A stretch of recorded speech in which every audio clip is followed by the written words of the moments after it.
Good morning, sir. I am with Torvald's Witnesses. Have you heard of the operating system known as GNU/Linux?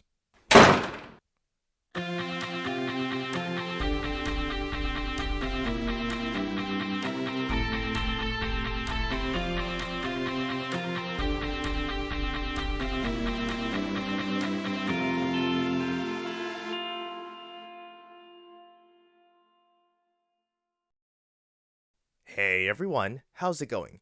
I am Xeracon and I am back once again. Happy New Year to you all.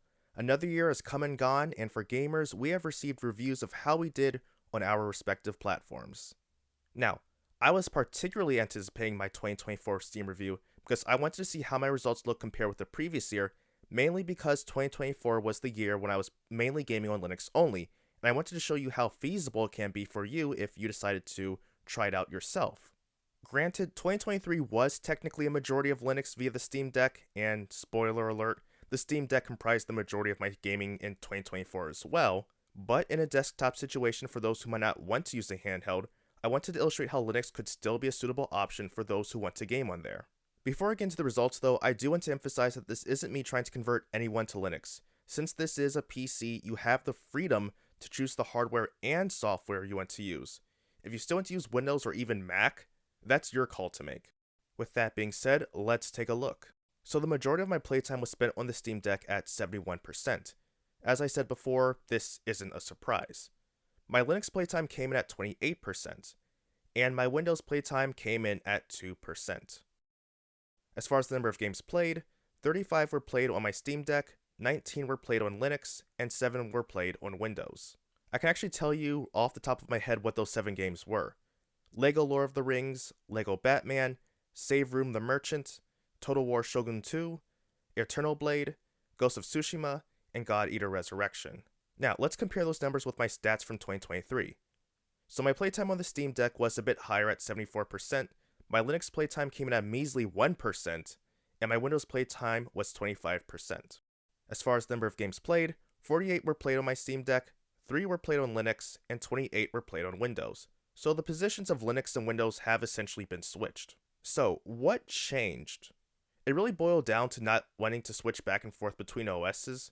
In 2023, I was on a gaming laptop and didn't want to have two partitions, so I was opening up and switching the drive out if I wanted to use the other OS. And since most of my files and stuff were already on my Windows drive, since I had it long before I decided to try out Linux, it made sense to me to keep that one in primarily. But when I got newer hardware, I made sure to keep that PC Linux only, which is why the jump exists.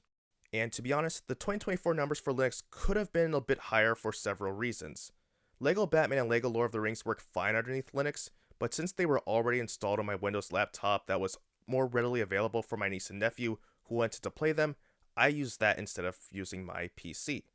And Ghost of Tsushima, Save Room, and Eternal Blade were all testing games on Windows. I wanted to test Ghost of Tsushima so I could try out the multiplayer since it isn't supported in Linux, though the single player works fine. Unfortunately, my laptop was too weak to perform well, even with FSR 3.0 and AMD's frame generation enabled. Save Room the Merchant and Eternal Blade were tests to see if the problems I was encountering in Linux were also appearing in Windows. For Save Room, it seems like it's a problem I'm having in both systems because I cannot get the controls to work for the life of me, which is weird because I didn't have these problems with its predecessor. And for Eternal Blade, this is going to lead into the part Linux users probably don't want to talk about. It just doesn't work right. While the game does boot up and load into the game, in the very first level, the ground is gone. Now, you might think that this is just some ethereal world you're in, but that's until you hit an invisible wall. It's only until you play the game in Windows do you see that there's actually supposed to be earth beneath you, and the invisible wall is actually a ledge. And since this game has platforming, you absolutely need to see the ground. ProtonDB confirmed that this game is essentially unplayable on Linux due to the missing textures, and I haven't tested these out yet, but ProtonDB also says that Total War 2 is playable, while God Eater Resurrection isn't. So while the majority of the games I played on Linux are playable, a few aren't.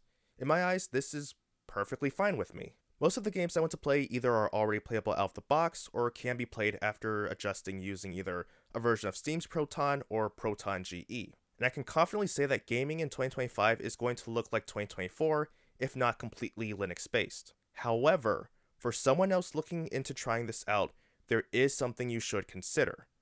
I primarily play single player games or games that aren't the trending multiplayer titles. So no Apex Legends, Call of Duty, Rainbow Six Siege, Fortnite, League of Legends, or anything like that. So if you're someone who plays those games primarily, or if there's something you don't want to lose support of because you switched, Linux isn't for you.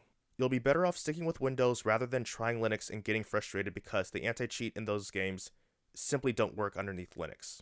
And if you're someone who absolutely must have every game outside of these titles work, then Linux also isn't for you.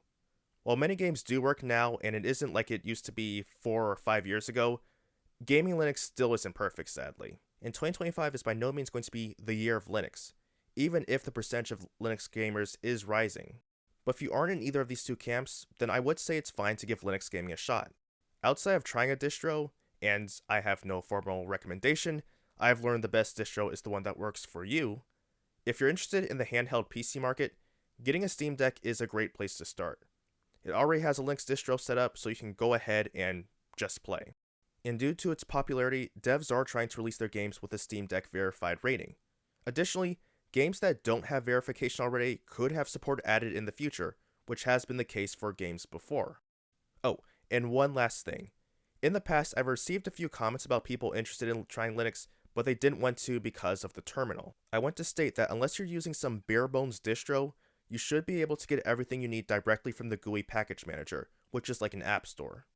Outside of fringe cases where I wanted to try out some software from GitHub or something, or to use NeoFetch when I was bored, I have never used it to download or update software. The GUI package manager was sufficient. And this was on Manjaro, Garuda, and Pop! OS. So again, as long as you aren't using some bare bones distro, you shouldn't have to touch the distro. But I've gone on long enough. Thank you very much for taking the time to watch this video, I appreciate it, and thank you to everyone who's watched my content this past year. I am grateful for your consideration as well.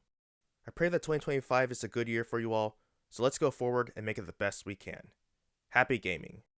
So until next time everyone, I am iamxeracon signing off. Have a good one.